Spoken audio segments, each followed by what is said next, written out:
Hello and welcome to the Denverse. I am Derek, and today we have Jeff Morton of the Colorado Sports Guys podcast and many other media outlets over the years. Welcome to the show, Jeff. What's up, man? Let's see, Denver Stiffs, Mile High Sports. What else have I done? I've done more than that.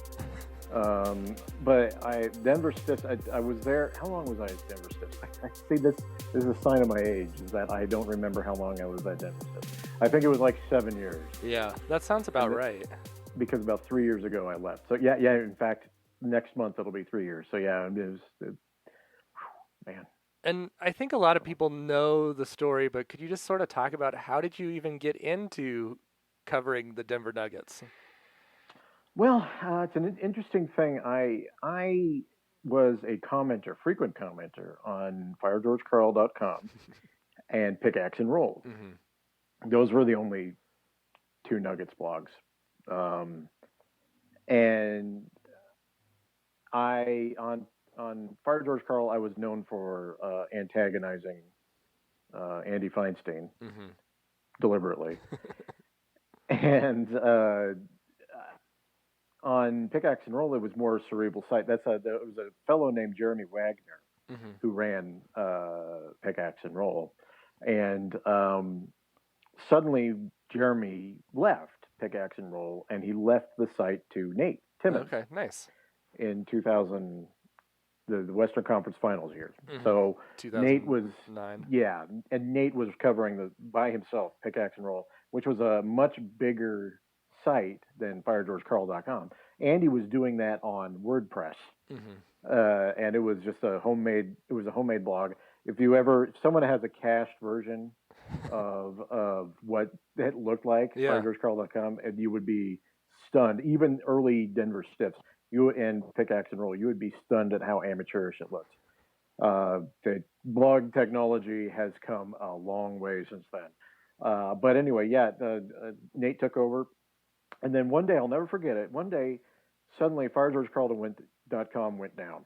Like there was no, you couldn't access the site, and you couldn't access Pickaxe and Roll, and it was for a period of about a week and a half. Huh. And then suddenly it was back up, but it was under SB Nation. And then Andy had this big announcement: Denver Stiffs is now, combination of Pickaxe and Roll, and he and Nate had joined forces. Well, I continued my antagonism of Andy, not so much Nate, because Nate is just so hard to antagonize. Yeah. And I basically continued that there, and then I started writing a weekly column there called Weekly Optimism. And if anyone who knows me knows that that's not exactly something that fits me. Yeah. I am an extremely cynical person. So I ended up doing that. I don't know why I do it. I think I was just to be a bastard to Andy. Were you being optimistic? I think so, but it was probably my version of optimism. So it was like pessimism, optimism, old man optimism, basically. And that I was about 30. And then I was doing that, and then officially, I was brought on in August of 2010, and it was just Nate, Andy, and I for about a period of 3-4 years, I think, where it was just the three of us splitting previews and recaps and writing columns. So if you can imagine that, there's 82 games, and the three of us would split 82 games to cover. Yeah. And then we would also be writing columns. So that's two times how many games. So you just roughly get that into 25, 30 games between us. Yeah. And then you're also writing a column once or twice a week. So we were writing a bunch. I wrote more in 4 years than I think most people ever can really think about doing. It's like you're doing everything at the time. And we were a fan thing. So yeah, anyway, that's a long-winded answer to say that's kind of how I got my start. So it was like, it was basically due to, I was a commenter, JPage78 was my handle. And I basically was so antagonistic to Andy. Not genuinely, by the way. I just did that because I liked trolling people at that time. And he brought me on, and he and Nate brought me on. That's how really I started. So 10 years ago. So basically, you were the Joe in the Irvin Joe model of how you create a show. Yes, I was exactly that. I was talking to Terry Fry about that too. Terry was mentioning to me that that's basically how Joe, because he was a caller, I believe. Yeah. And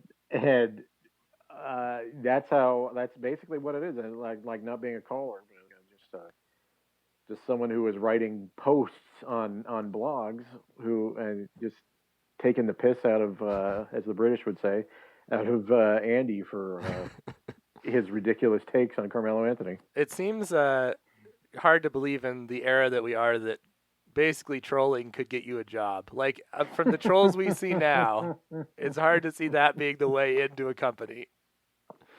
Well, Andy will say it. If you talk to Andy, he would say that I would write long, articulate posts, which is, I mean, anyone who's read any of my columns know that long and articulate is probably a very good description of what I would do.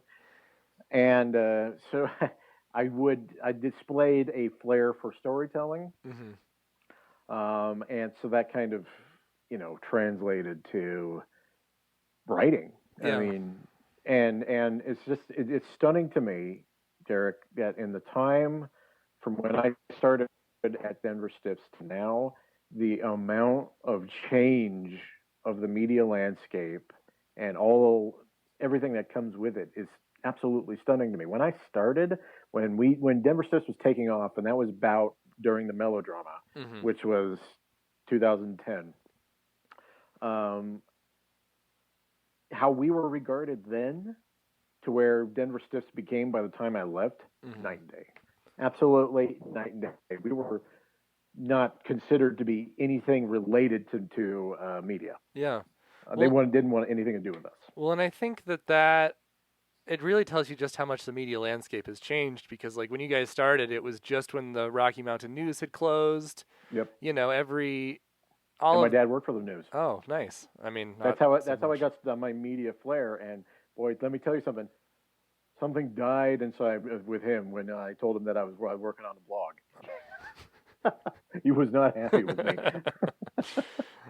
But that era it doesn't even seem possible, especially in the era we're in now, where it's like monetization isn't a thing that really is happening in any way right now, like for anybody. And with coronavirus, I don't know what the media landscape's going to look like. But it's, I mean, just the way you're talking about it, like the fact that like Denver Stiffs wasn't respected and like would never have gotten into the media room, and then you guys did within a couple of years, which is how I met you originally, is just quite a leap. And now it just seems like second nature almost, that like there are probably more bloggers from the old term covering the Nuggets than there are traditional media people. Well, and the funny thing is that, and I said this on a podcast a couple of years ago, that when Nate, Andy, and I were doing it, we were all older than most bloggers. Andy is a couple years older than me, and Nate's about 4 years younger than me. But we were all significantly older than most bloggers. Most bloggers at that time, we were talking about 2008 to 2010, 11, right around there, were all in their early 20s. And I was 32. And it was different because we all had a journalistic approach to it. We weren't yearning to be accepted because I don't think we ever deep down considered ourselves to be media members. It's totally true. We did not really ever consider it. I know Andy would tell you that he didn't consider it. Nate was a little more serious about it than Andy and I, in a sense that he had gone to school for it. But we were all older people who were doing this blog that turned into be something a lot bigger than we ever anticipated it being. And I think some of that has to do with coincidence. I mean, I remember when I met you, What was that, 2013? Yeah. Remember there? It's when you were still doing the audio stuff, right? Yeah, that's when I started. That was my KOA internship, which is when I think Yeah. we met. Yeah. And you were doing that, and there were times, and this was some dark years there. There were some times where it was you, me, and maybe Dylan Thomas from who's now at Channel 4. Yeah. And that's it. And we were, for people to realize this, we were sitting where the Kroenke suite is now, which is kind of hard to believe, but they let like the big people, like the Denver Post people and their own writers and a couple other people sit downstairs. And then the rest of us would be up very far away, which to me wasn't that bad because that's also where we sat for hockey. And the ball is so much bigger than hockey. So I'm like, this is fine. But like, media people in the NBA get treated a lot better than media people in the NHL.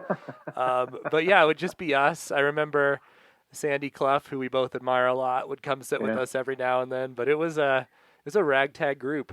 It was a small group. I mean, Matt Moore wasn't there all the time back then. Jordan White would come occasionally.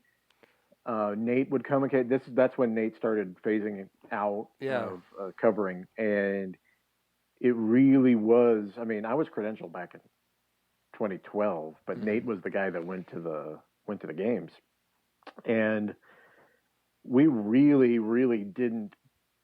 I mean, there were times where remember when Brian Shaw would come out of the doorway to the locker room, and he would slide over like 2 steps to get to where we talked to him. So he would like kind of sidle over. Yeah, he would make us talk to him by the elevators for some reason.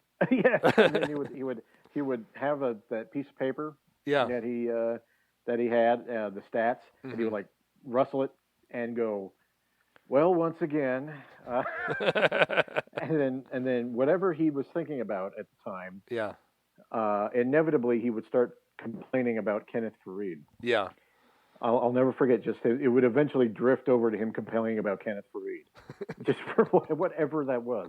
But I remember so many things. I don't know if you've been to Pepsi Center since they did the remodeling that they did. The hallways are now not puke green. Yeah, they look like a place you'd like for famous and wealthy people to walk through. Yes, it's so funny remembering. Aaron Lopez. Okay, Aaron Lopez was there every day. And I miss Aaron. Yeah. He was the guy that would start every press conference with a question. Aaron Lopez he and I would talk about how Pepsi Center was, even back then, was behind the times as far as like just amenities, and the locker rooms were still late 90s, very late 90s looking. And it took them, I think it was 2016 when they did the remodel. Yeah, and I mean now it matches with, and the Rockies redid theirs, but the Nuggets sort of caught up to where the Rockies were. And then the Rockies sort of made theirs a little nicer after that. But it was just like, it was funny just to see like, basically they built the Pepsi Center and they're like, we're just going to leave this. And then that was about the time they started with the scoreboard, and then just like every part of the Pepsi Center sort of got that upgrade. And I mean, all to the benefit of the players and the people they're trying to impress. Oh, the locker rooms in the Nuggets area. I mean, I haven't been in the Avalanche one, but the Nuggets area is they really made it nice. Yeah. The visitors' locker room is still trash, but they well, that the Avs actually have 2 locker rooms, which was one of the reasons that the Avs are hard to cover. They have a room where they take off all their equipment and then they can leave. And so when you cover the Avs, it's like the opposite of the Nuggets. You have to be down there before the final buzzer, and they just like drop a rope and they're like, go ahead. And you like rush in and hope that all the players haven't left. And so in the bad years, you get 2 players. Like it would be 2 players every night for the Avs because no one else would be there. Sort of like when you go into the visitors' locker room after a bad loss for them and everyone's already on the bus. That's like every night in the NHL for the home team. But the road team has basically the exact same locker room as the NBA. So it's just crowded. You have a lot more players in the NHL and it's not that much bigger. But it is interesting just how different that is, and how I don't think people realize what that experience is like. And I think, they've made it, it's not like it's a great experience to go cover the team afterwards. Like, they make it uncomfortable intentionally. And I know there was people complaining about like them trying to restrict media access at the start of the Corona thing before they'd taken it away. But I've always been of the opinion that there may come a day where like people like us just would never get in the locker room again and everything just goes through the team. Coronavirus, the way that I've been thinking about it, especially with sports, is that it's speeding up all of these things that we sort of knew were an inevitability. And and basketball is probably safer than anyone on this because they have been doing such a good job. They've been at the forefront. Like, the players matter the most. Like, that's what matters the most in the NBA. And so they're going to be immune from this. But some of the stuff with like, and their TV contracts are better. Like, the NHL is in trouble if they can't get fans back because so much of their revenue is tied up into that. But I do wonder, like baseball. Yeah, exactly. I do wonder how much the combination of us losing media outlets and just concerns about health are going to change the media experience once this is all over. That's a good question. That's a good question. No one's asked me that one yet. That's a good question. I don't know. When you saw the Rudy Gobert video and him jokingly touching all the mics, that was a real moment for me where I'm like, they don't have a ton of respect for media. Yeah. And they don't anyway, and it's kind of built into it now. Because I always call Altitude and the Nuggets now have a media arm, which is basically their social media. Yeah. And they have something, they have people who write now. Aaron Lopez used to do that on the old Nuggets.com back in the day. But there is a organizational contempt for media.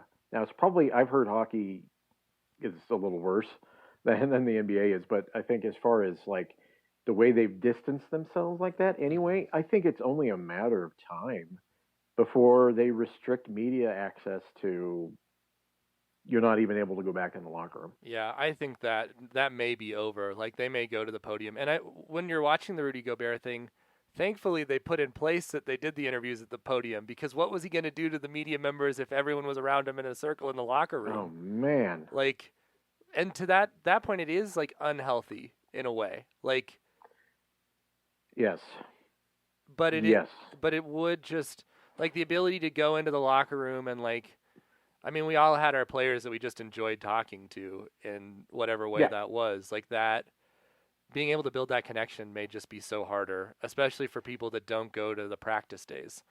Well, and even practices, they rarely practice this year. Yeah. And if they did, they didn't tell us. Yeah. And that part was where I started thinking like, oh man, things have changed a lot. Mm-hmm. I mean, they used to let us on the court at shoot around, at home shoot around. Yeah. And we would go out to the court, talk to the players. And it was a great place to get quotes. And then practice was probably right under that as far as quotes go. They didn't do a single shoot around this year. Not a single shoot around this year. And I used to get my best quotes at shoot around. Just used to get really some, as the kids would say, fire quotes. And not a single one this year. And it was kind of getting ratcheted back last year too. Mm-hmm. And they rarely practiced. So you were really restricted to just game day. I know just from like the players, and I've done Rockies and Broncos too. The Avalanche is the most restrictive. Yeah. The Rockies is probably the most open, but that's sort of debatable, and that's changed with the people who are running it. Oh, but really? Yeah, but the players really respond to seeing you every day. Like, they gain a respect if you're showing up like they're showing up. Yep. And that not having as many places just where you can show your face and just be like, hey, I saw you do this thing. I feel like Nate Timmons was great at that, where he would just be like, I saw you do this thing. What were you thinking? I think he was one of the best people where he could have a conversation without doing the interview. Those moments are gone. Media in general in Denver misses Nate Timmons. Yeah. there was no one like Nate. Nate was very unique. He was really good at forming bonds with the players. That, quite frankly, other than for me, it was Wilson. Wilson Chandler really liked me. Yeah. And Wilson would open up to me in the locker room. I would got a lot of off the record shit from Wilson. Yeah. But outside of that, it was just like Nate was. I just didn't have the mentality to connect. Right. Yeah. Well, and he was really good at, because despite all of my feelings about him, I've always thought Andre Iguodala was one of the most interesting people to interview, because you didn't know where he was going to go. And Nate was very good. Like, I got some of my best, because I was just getting radio stuff. I got some of my best stuff from Iguodala just from a question that Nate was asking. And I definitely miss that perspective and voice from him. And no, there was a lot more going into it. But yeah, he was someone. And I think that I'd say you're like the generation above me in the media, and then there's my generation, but the people that have survived in my generation are very small. Like, it's interesting just how the turnover has gone just from like the few years of people who were from where I was and in the media landscape. You disappeared. Yeah. And then, what was that after that? I don't forget where you went, but you were not in Denver anymore. Yeah, and I did a year where I was just all over the place. That's right. So, and it was like Seattle, right? Yeah, I did Chicago, Seattle, and New York. And I was basically, for a number of reasons, just not being able to get my footing anywhere, not enjoying it. Like, just there was a period where I was just like, I hate sports now, from covering all of these events and all of these teams and knowing. I do not blame you. Yeah, and knowing more about it. And like, I had some conversations with some older media members where I was like, I don't want this to be my life when I'm 50. And so I was like, I'm done. And I was like pretty sure that I was done forever. But not unhappy that I came back and am doing some of this stuff. And like, this has been one of the things I wanted to do, is interview people, and the podcast has been a good way to have fun conversations about sports, because I think sports should be fun, and it's not. Like, for the most part, most of sports isn't fun anymore. And so you got to be able to find your ways to make it fun, I think. I think, knowing what I know, and this is something you can comment on too. Because we were doing the media game before a lot of people were. Yeah. Nate and I were credentialed at the same time. I was not going to as many games as Nate was. Nate was there every single day and doing everything in 2012-13, the 57 win season. He was just there. He really was able to make his presence known. I was not. I would do spot things. Mm-hmm. And people don't understand why I have such a dislike of Andre Iguodala. And I said, you just had to have known what the heck was going on in the playoffs while this was going, the stuff was going down, basically. And people have because they weren't covering the team, and I don't know how intimately you were doing it then, but I was privy to a bunch of information, and maybe this is the downside of being a media member. It completely poisoned my perception of Andre Iguodala.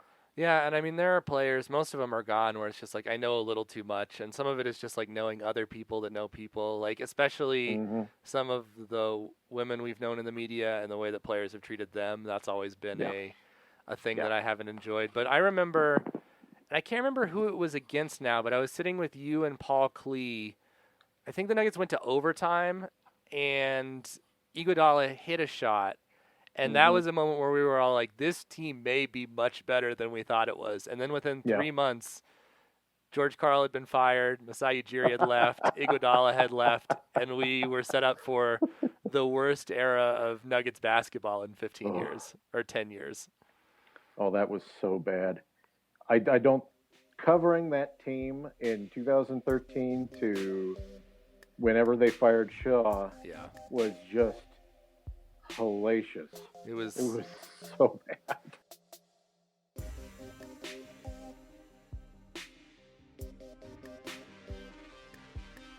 one of my biggest frustrations with Malone with this current Nuggets team is that he continually tries to turn them into the style of offense that he wants and not the style of offense that is best for the team, which we know is basically the Looney Tunes playing basketball and somehow scoring a basket. Like, that's how the Nuggets would look best.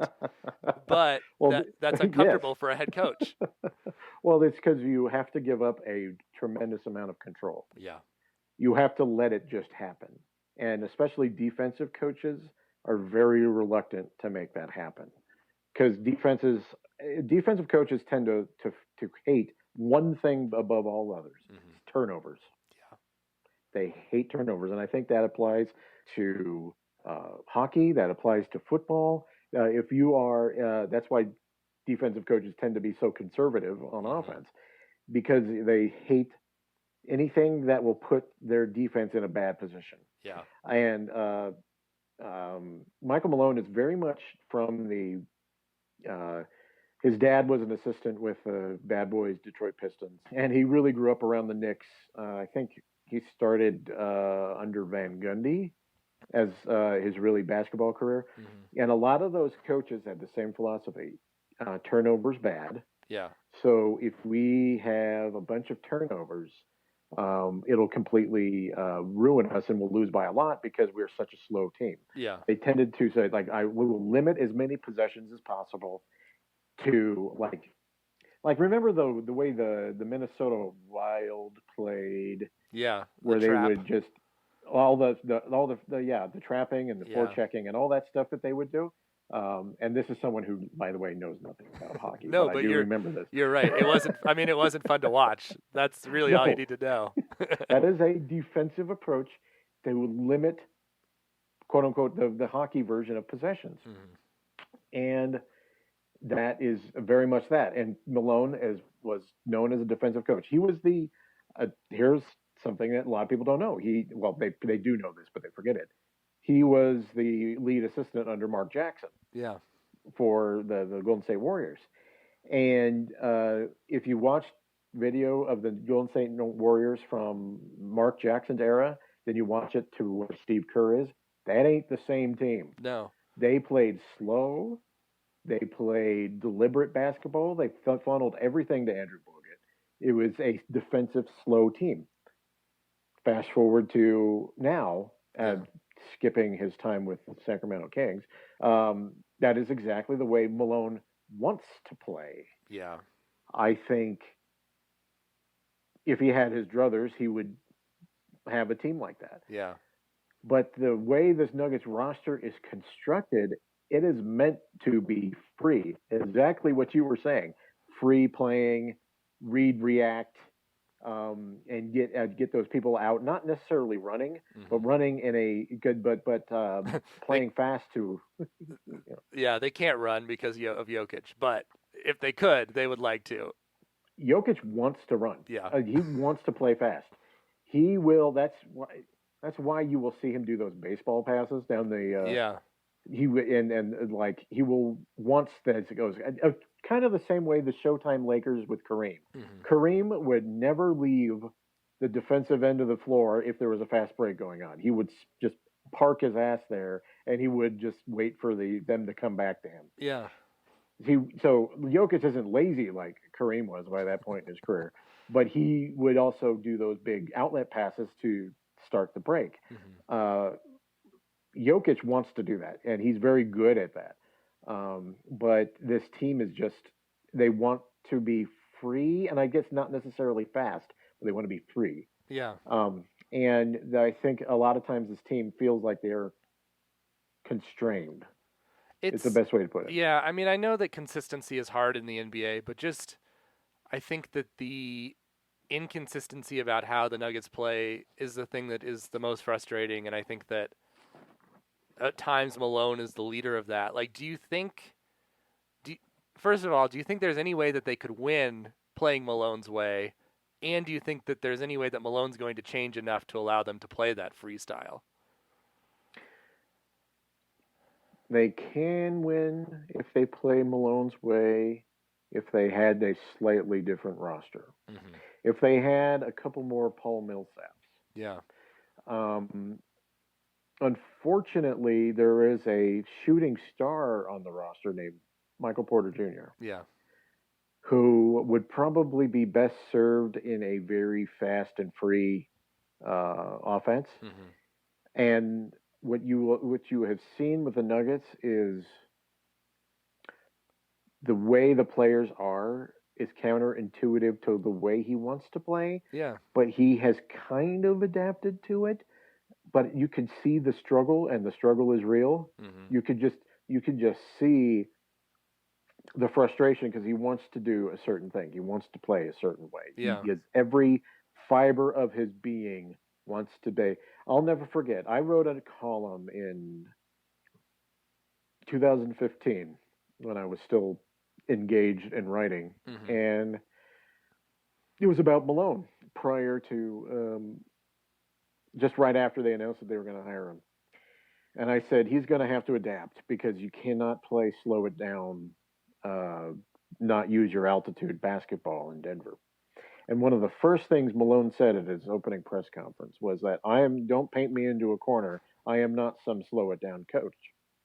Well, the Nuggets' pace, quote unquote, has steadily declined until at one point this year they were 30th. And I have never seen that from a Nuggets team. Even the teams that only won 12 games were still not that low. Yeah, I have never seen that. And of course, they bumped it up by the middle of the year, and then now they were, I think, by the time Corona happened, they were about 20th, I think, in pace. But that was, and Malone kept saying, well, yeah, no, I want them to be free and play with a little more less structure. And then you see him, and Jamal Murray's constantly looking back at Malone to see what the play is. Yeah, and it drives me nuts.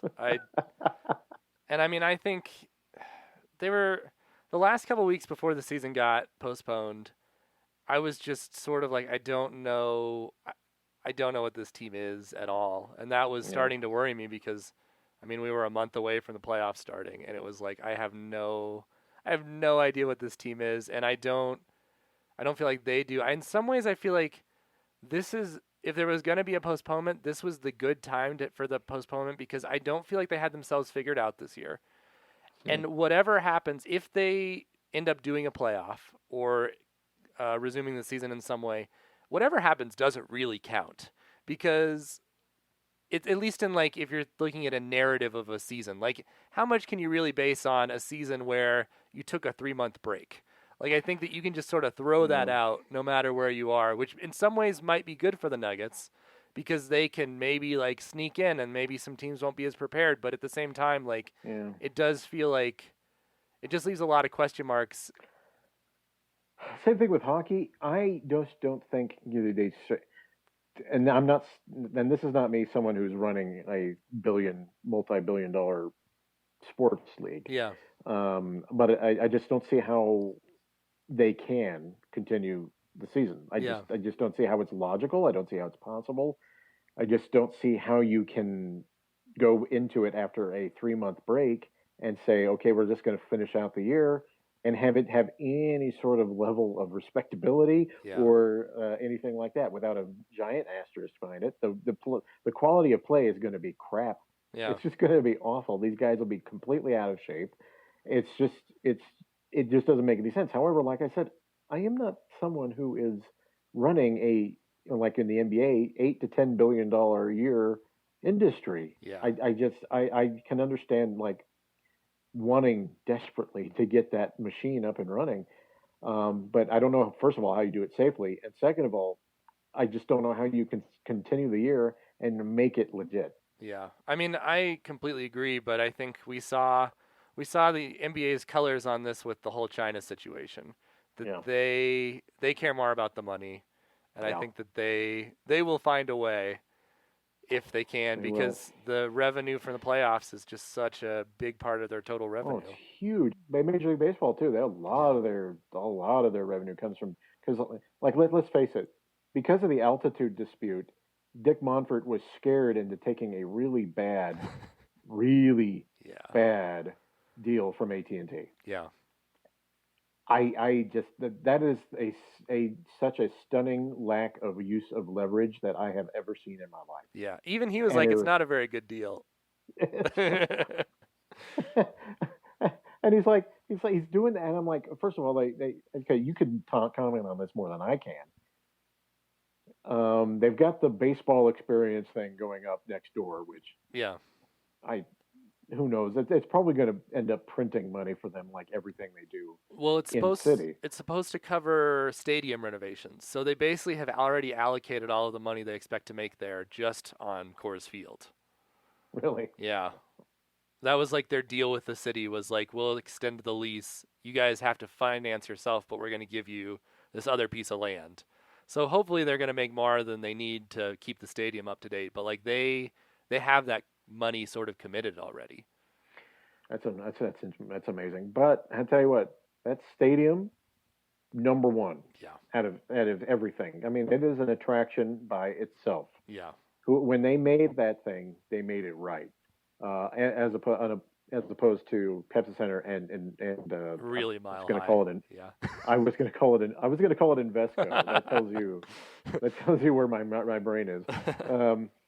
And that apparently they're supposed to be building a entertainment thing next to the football stadium. This is one of the interesting things about this is you have the entertainment district that was supposed to go in by the Broncos Stadium, and then whatever Kroenke is going to do with Elitch's. Both of those plans may be over.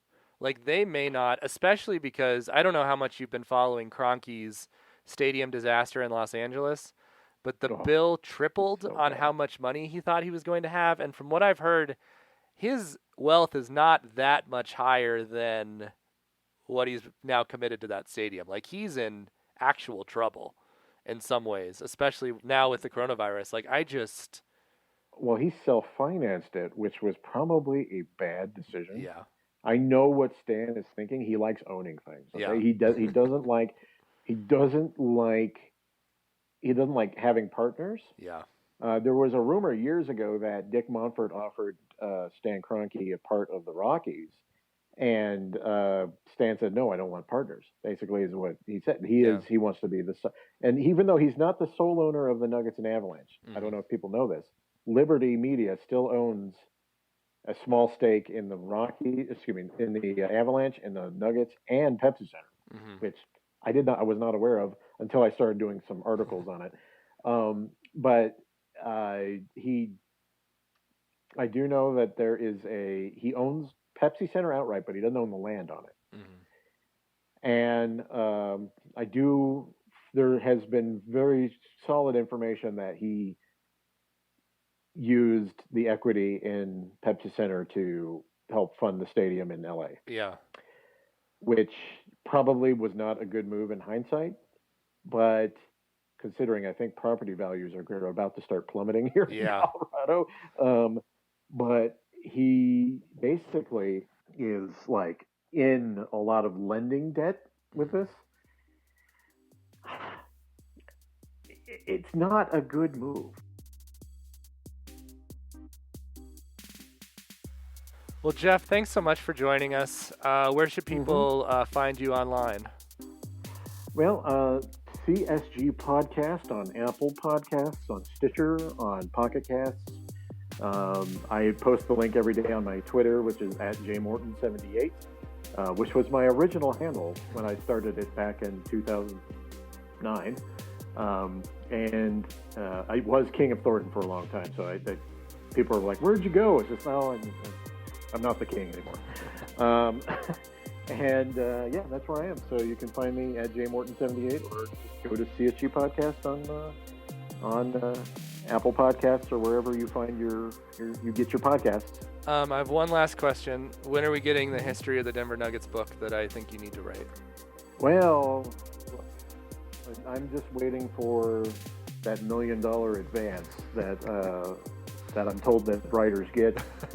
So as soon as that happens, I will be hammering away.